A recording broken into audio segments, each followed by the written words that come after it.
Giving the performance is the job of both the animator and the director. I think there are only a few important things to say about directing, but we've got to know those. The director's job is to hold everything together so that the animator can give the performance. I've got three rules only for directing. Rule 1 is be clear. Everything should be absolutely clear to the viewer. Rule 2 is be clear. And rule 3 is be clear. And that's kind of it that's the job. Make everything clear. Have everything displayed clearly to the audience. No ambivalence, no doubt. Okay? Now, after that, the other thing that is sacrosanct is the brief. Like a lawyer's brief. What do they want? What does the client want? The man who has the gold makes the rules.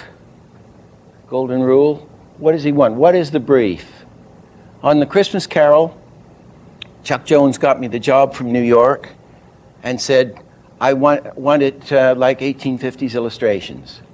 And I said, please, can we get away? We've just done the Light Brigade. He said, I know, that's why you're getting this job, because I've shown these people with the money and they know you can do it. And I said, but I don't want to do it. Why can't you let me design it like my way?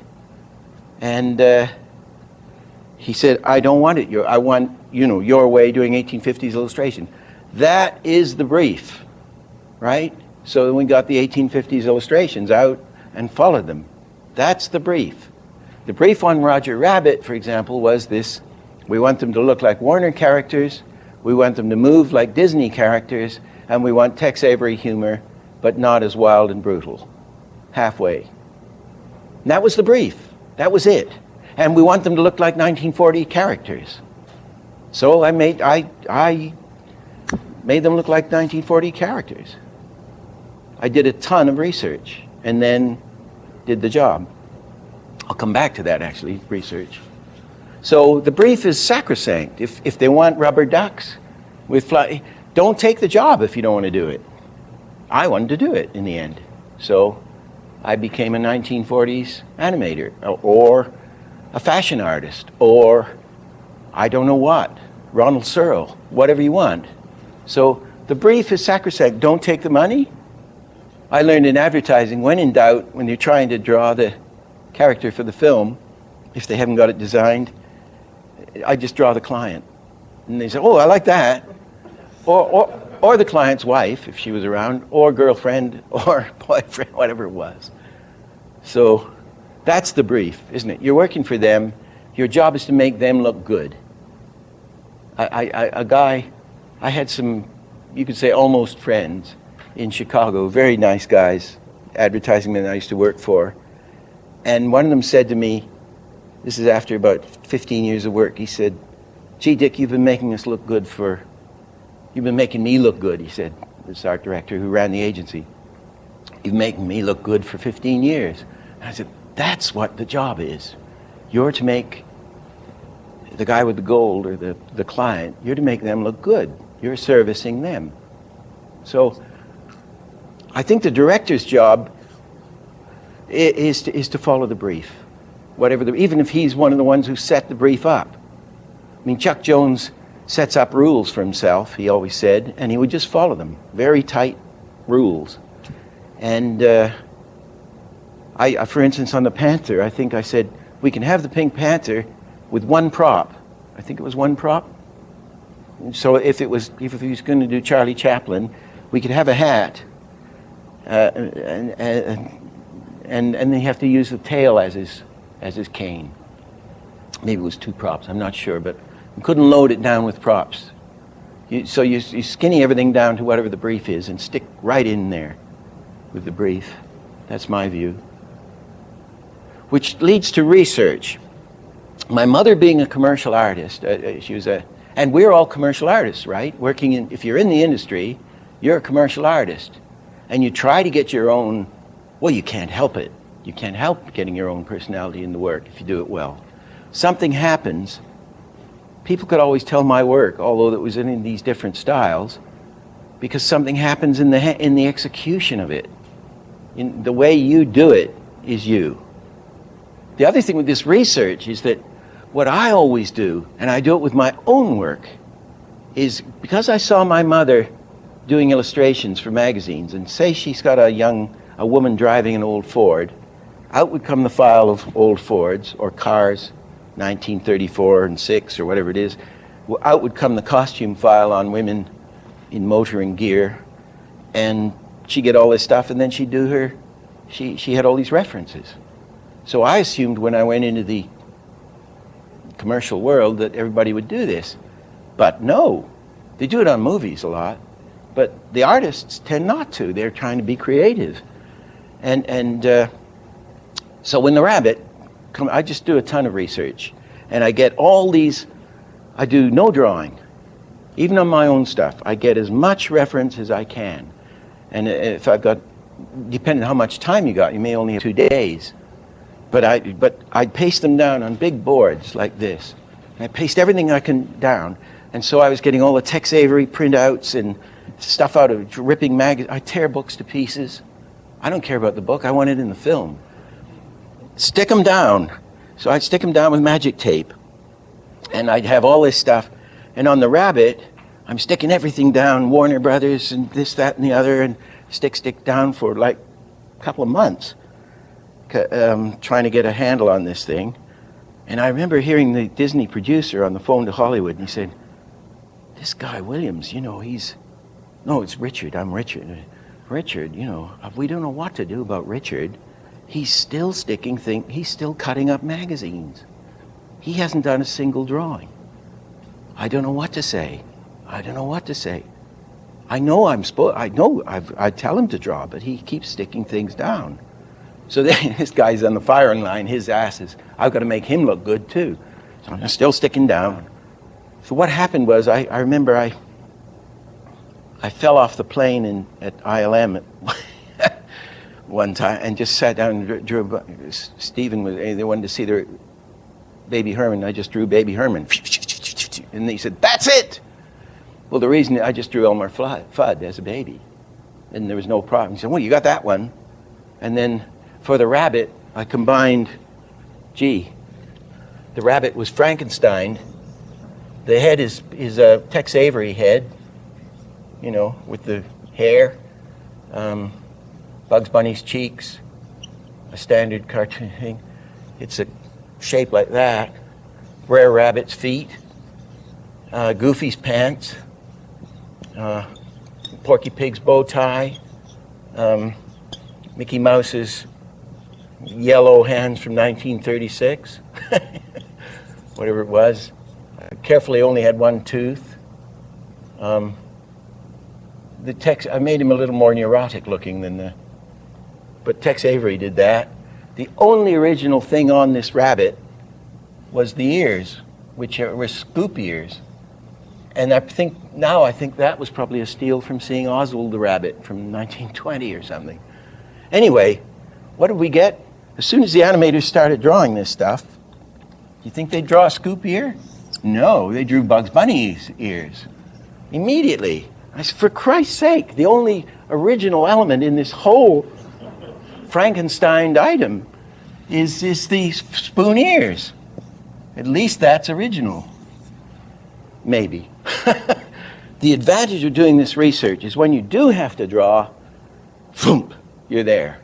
Because you've programmed yourself, however short or long time you've got.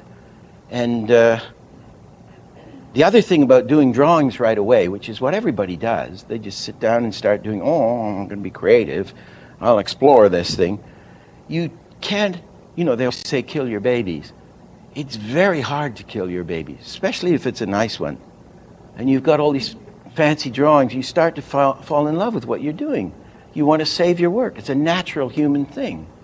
But if you're pasting down other people's work, you can be brutal and ruthless. And then cross things out, throw them out, tear them out, and get the selected ones. And you can also go up to the client, whoever it is, and say, which of these do you like? Which rabbit? You think, oh, I don't know. That one. So you put a circle around it. You sure you like that? Yeah, I like that. I like the look of that. What about this one? No. So they can do that for you, and you can do it for yourself. You know? So research. Something directors don't do too much. There's a thing here that's between direction and animation. Both the animator should know it and the director should certainly know it. And that is that you're going to display things. You must display what's happening. You know, and in all the books they say, well, animators, they use profiles because they want to have a very clear silhouette. If I'm doing something here, writing on a piece of paper, you want to be able to shade it in and see it in silhouette so it instantly reads. And that becomes a cliche. You want to see it. You want to display it. You want to get it out where everybody can see it so that it's clear. For instance, what's this guy doing? Now what's this guy doing? And what on earth is he doing? You know, and you want to make sure that the colors are clear, you know, that it's not muddy, that hopefully you're using, you know, if you have a golden hand, a yellowy hand against a blue background, it's going to read. On the other hand, you want to make a thing clear, but supposing somebody, there's a little old lady, I've seen little old ladies in the store who have no money, and they've got their purse, and, you know, how are you going to get that in profile? So you might as well do it in the front and just have a blob. So you can still read it as long as the colors are clear. You know, so it doesn't have to be this profile thing. You might want to work to the camera, but we make things clear. We get it out there where we can display it. Now there's a thing about expression, which I see all the time violated in Hollywood animation. They change an expression while they're moving it, and you don't see the change. So as change is the most important thing we can get in change in movements, change in attitude, change. So if a guy's reading a book, this is a milk call example. If a guy's reading a book, there's his hands, he's reading this book. Here he is, where's his shoulders? He's reading a book, right? And he hears there's a sound, a scream or squeaking brakes, or hears this sound, and he goes here. He says, my God, is that a ghost or is it my child in trouble? You'd put the book down, I suppose, here, right, as he goes like this. This would be a key, wouldn't it? This is a storytelling drawing, a key. And this is a key. But let's draw an important thing. He goes, whoop.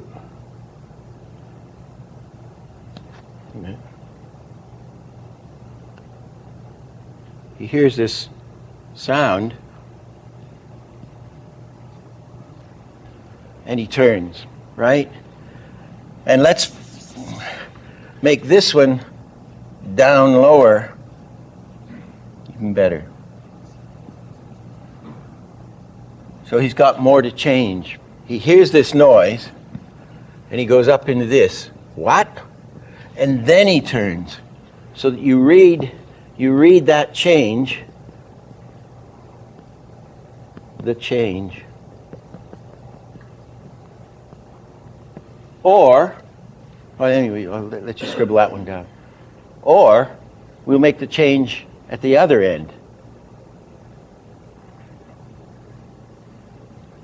We could have him turning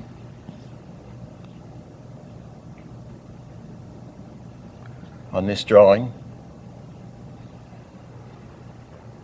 He turns and he gets to this end. A minute, let's get him to this end.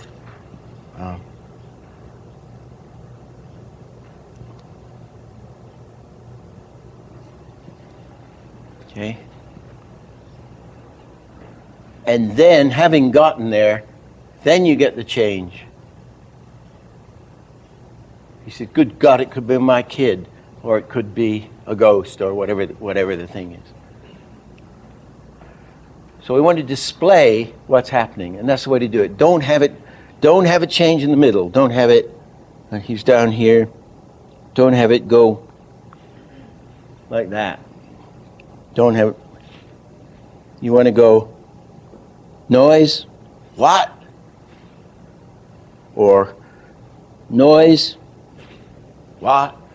So either at the beginning or the end. Read that change. A man hears a noise. It frightens him, and he swings round. Don't put his expression change during the move, where we can't see it. We'll put the expression change before the move, where we can see it.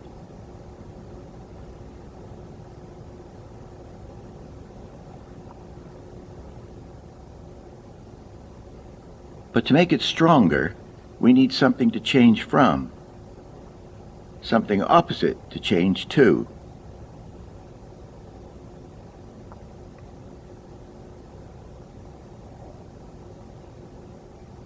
Or change the expression at the end of his move, where we can see it.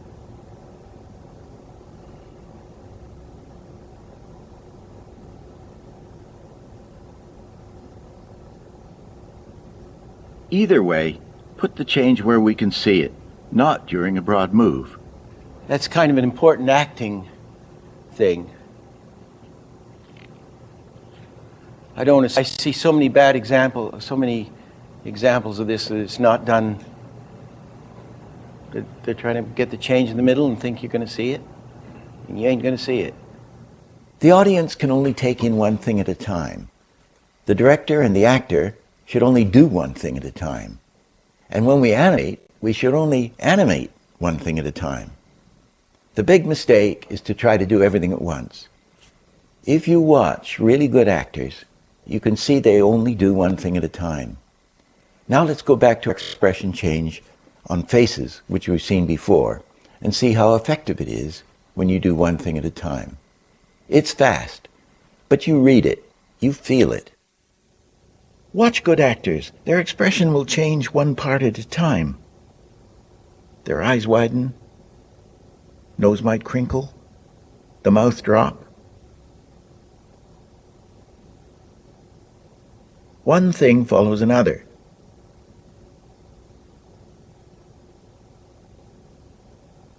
Again, the disappointed man. First the eyes, then the mouth drops,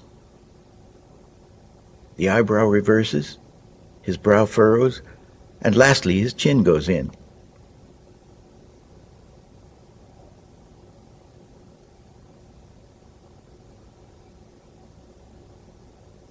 Take a bit of fast action. If the poses are clear, you get instant read. With fast action, you really have to use clear silhouettes to see what's happening. These are the poses I did for a fight scene. Every pose is clear.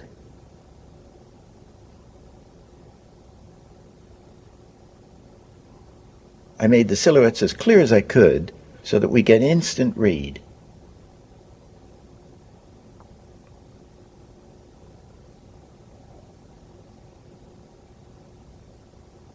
When it's fully animated and it's much faster, it's still clear what's happening.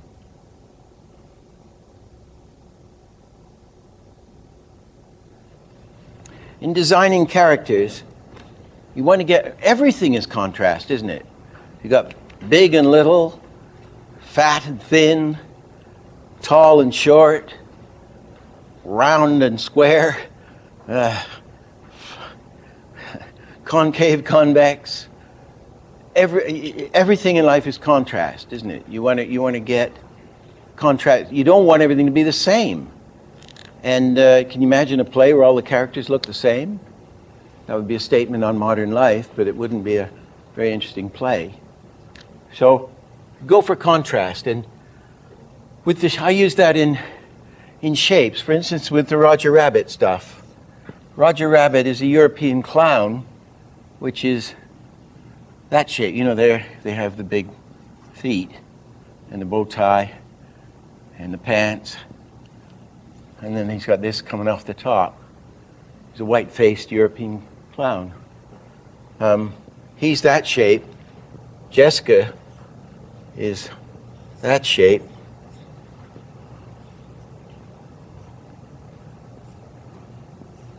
You're not going to get them mixed, even though he's red pants and she's red dress. The shapes are so different. In fact, I did him the color of the American flag, thinking everybody would like that, and they did. I don't know why I like it, but I like it. Right? There he is. Whatever. But let's keep it simple.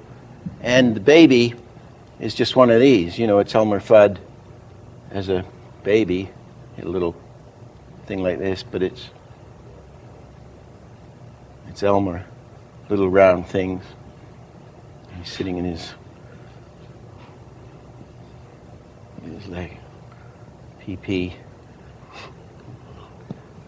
you know, the little whatever. You're not going to get those shapes mixed up. The weasels were sort of that shape, you know, with a hat.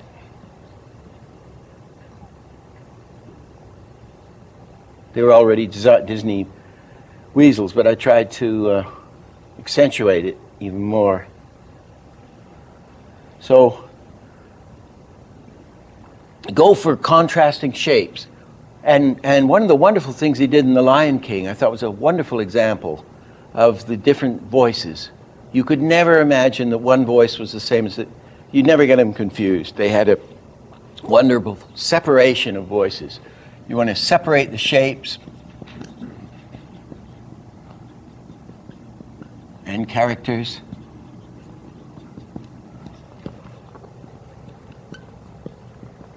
And since half of the visual is going to dominate, but half of the performance is the voice, so you want separate the voices.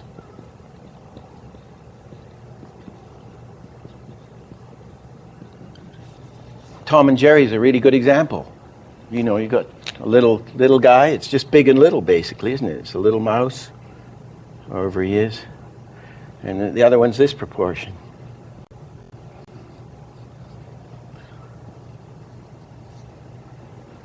Sylvester and Tweety, isn't it? Big and little, fat, thin. Most of the good vaudeville comics, I mean, Laurel and Hardy, fat, thin, round head, thin head, you know, however he was. Stan Laurel. You know, separate. Actually, it's good caricature.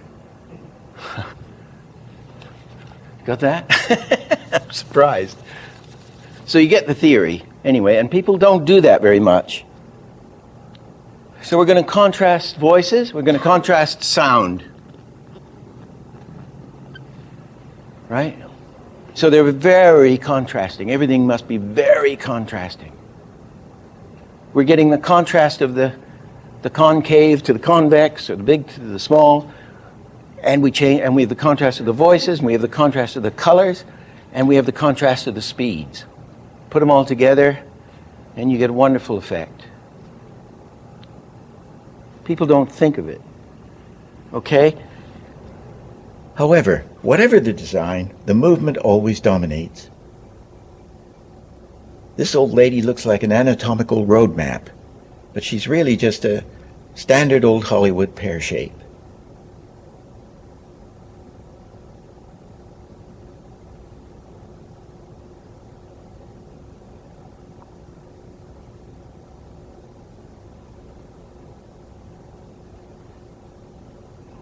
Although she's a formula, her eccentricity comes from her action. The movement reveals her character.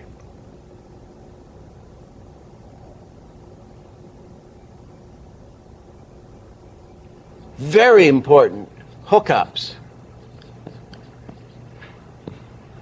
Hookups. In live action, if you take these amazing Busby Berkeley extravaganzas with Fred Astaire or 100 women in feathers and diving into pools and stuff, they will do these long sustained scenes, and they'll have a dancer, Ann Miller or something, out in front doing these things, and they will hook up. They will come to the end of the scene and she'll go bump, and she'll get ready for this bump, and they'll cut to the next, almost sometimes quite a close, similar angle. She'll go, and she'll complete the action, of course, bump on the next frame. You know, they'll obviously shoot it, bump, and then they'd intercut. So it works, and they'll slam a drum beat or orchestral chord on it, harsh sound, bump.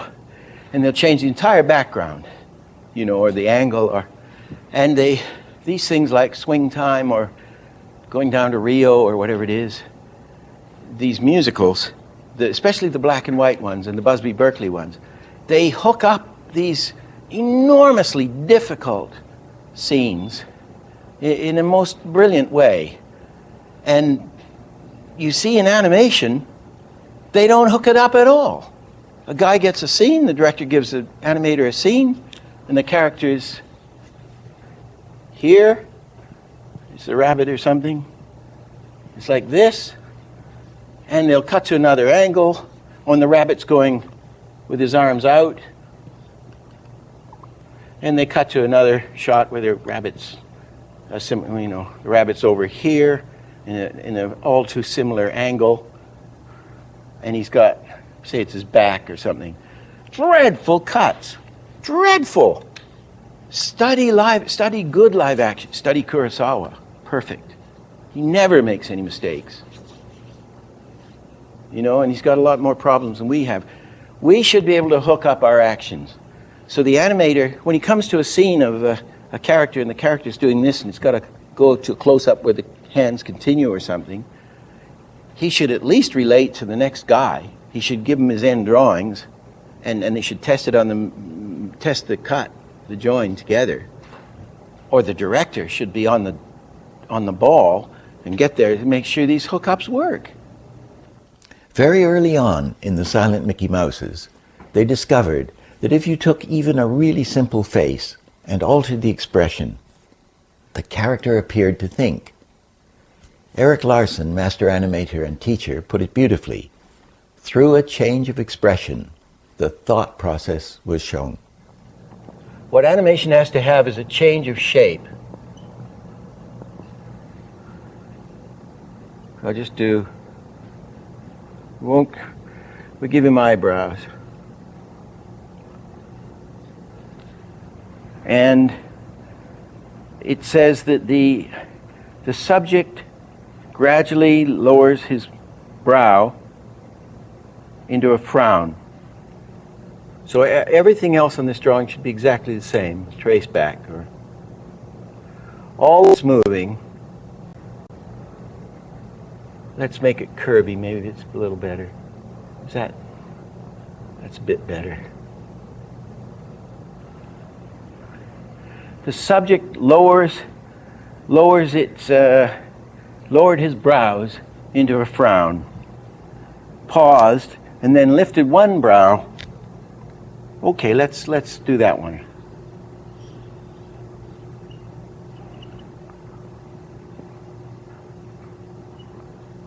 Lifts one brow.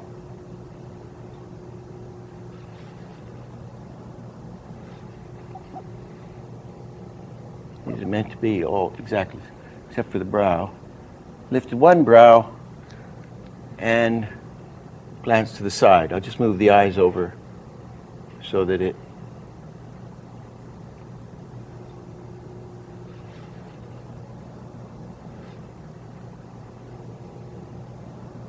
change the expression equals the thought process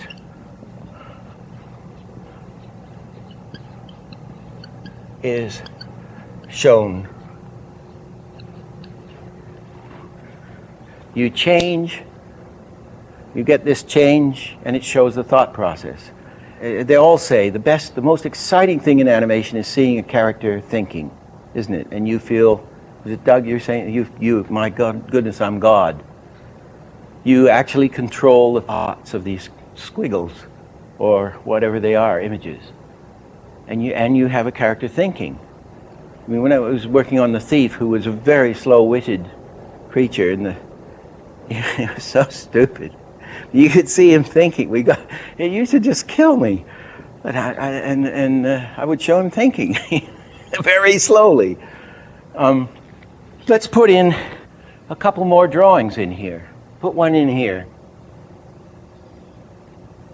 Talking about passing position. Is there an interesting passing position to put in here? Let's just get the face here, which might be an anticipation, because he's saying, okay, the guy's going to frown. Well, what would the anticipation be? It's going to be the opposite. So what we do, the eyes are exactly the same. You just do the opposite of that. Right? You can now see where maybe we don't want all the stuff I'm going to put in, but I'm showing you how to put in more. Like the eyebrows go up, which is an anticipate, to the frown.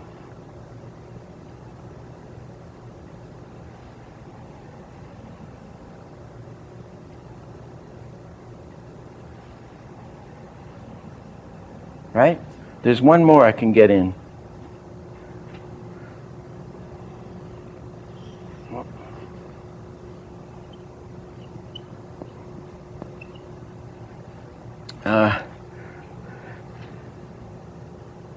Everything else the same.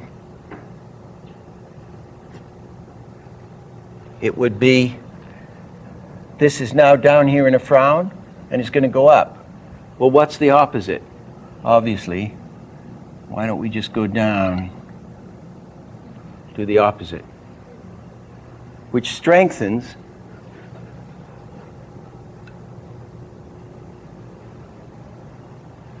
that one. And then you just move the eyes over.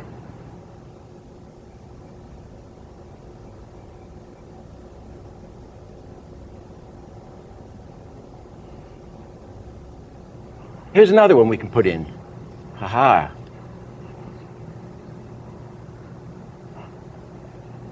Well, let's not. As you demonstrated, with the thing, he's looking from one place to another.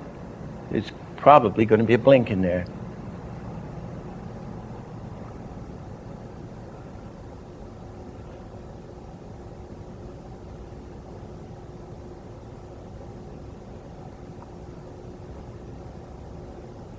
Now that's maybe putting too much in, see, isn't it? It starts to look maybe too mushy or corny. I would try it with this one as I've illustrated Eric's thing, then put that one in and see if it made it better or cornier. And then do another test with that one in, see if it made it better or cornier. And then do another one with the blink. So whatever is happening, if that's corny or not, he's definitely thinking. What we might do, I'd start to mess with it if I were doing this. I'd put the blink in there.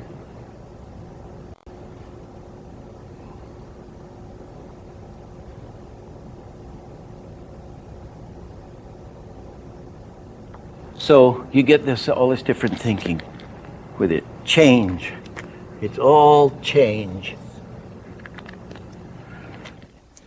The eyes, like walks, tell us the story. When we look close to someone, we watch their mouth, but we read the eyes. Eyes are busy, rarely at rest, constantly changing shape. Eyes.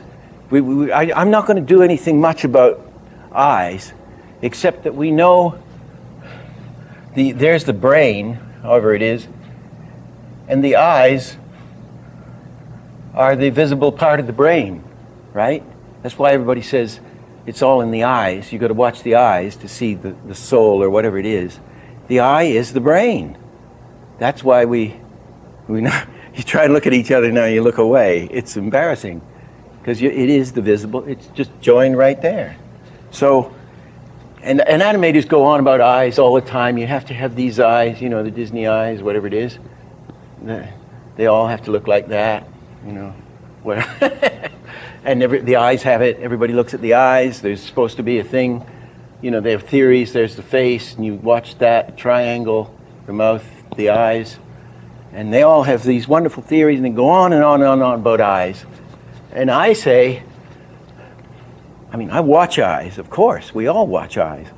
All these guys with their theories about eyes, they get lost in their goddamn theories and forget to look.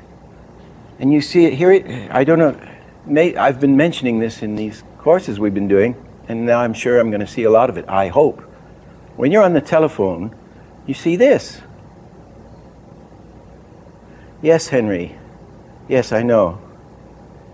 The eyes are working, clicking around all over the place without blinking.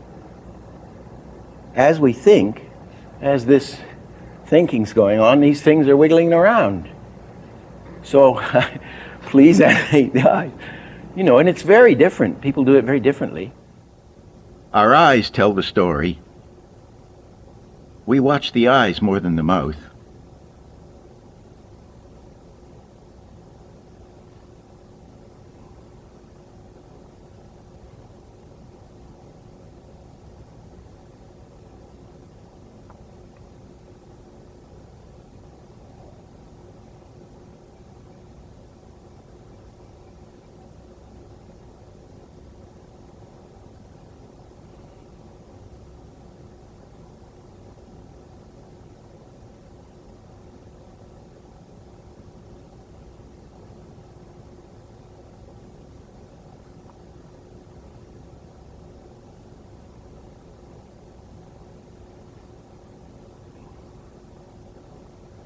When you're shutting the eyes or blinking, move the pupil down with the lid, as if it's heavy, forcing it down.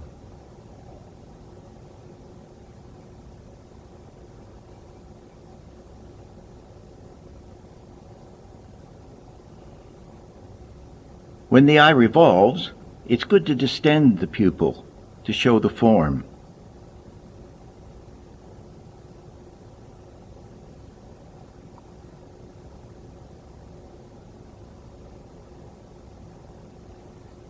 Even with a realistic image, distend the eyeball subtly.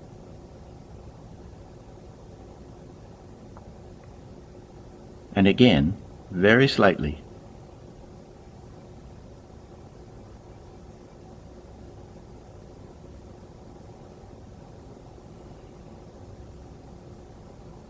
Here's a simple and useful blink formula. Going down,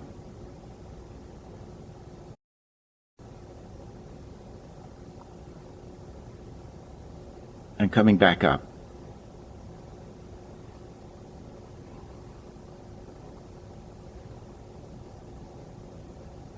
On twos, and on ones.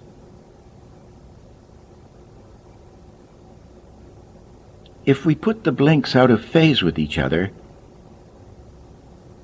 it appears drunk or stupid. Here's a variation.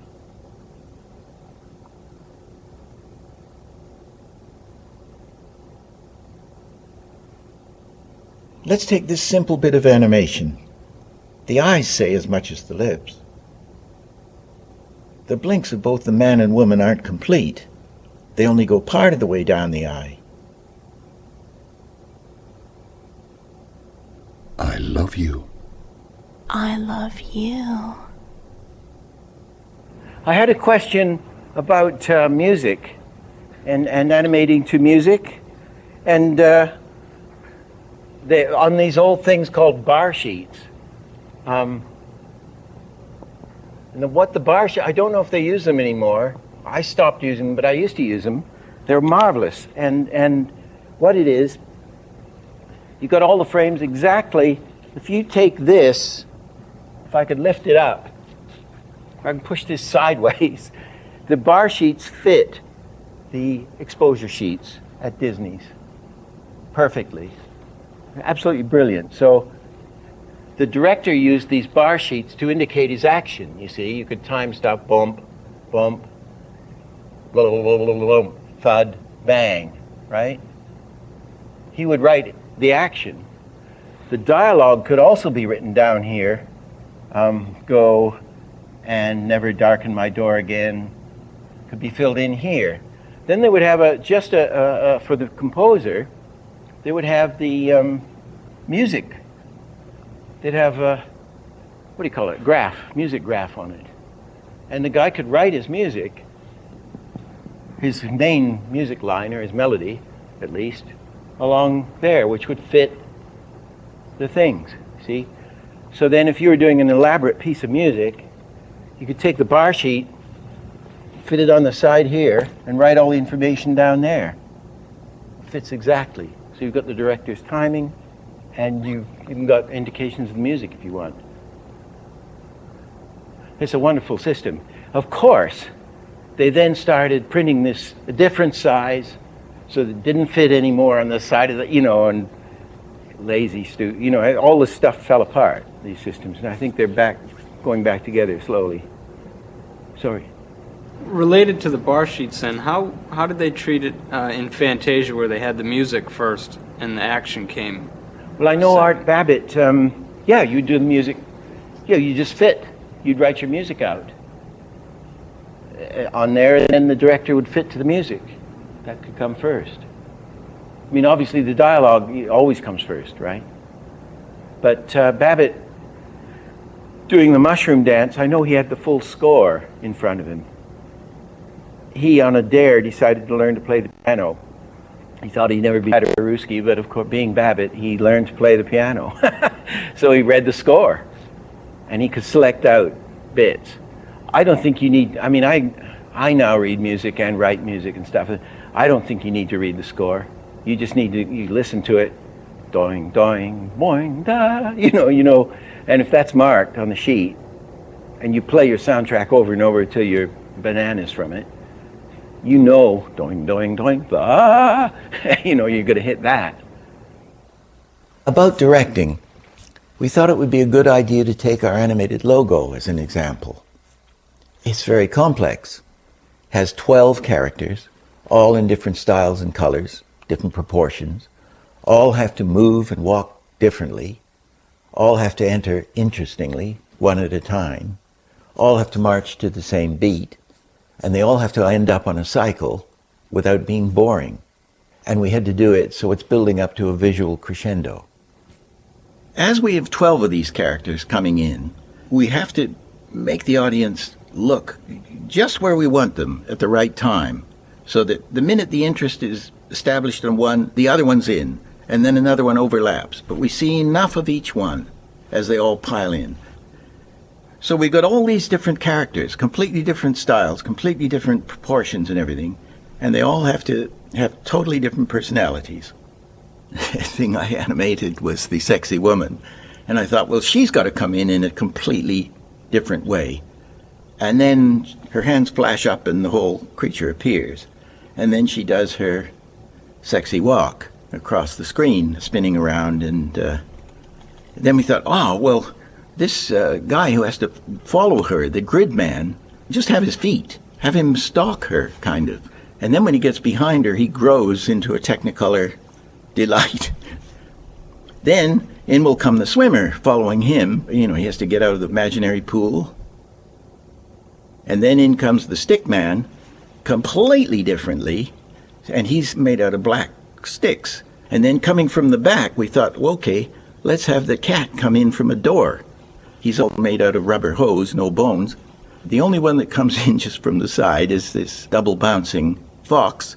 And then the sort of computer creature. It's our sort of token nod to the computer animators in a very small way. It was a hell of a job. It took 9 months to do 2 minutes.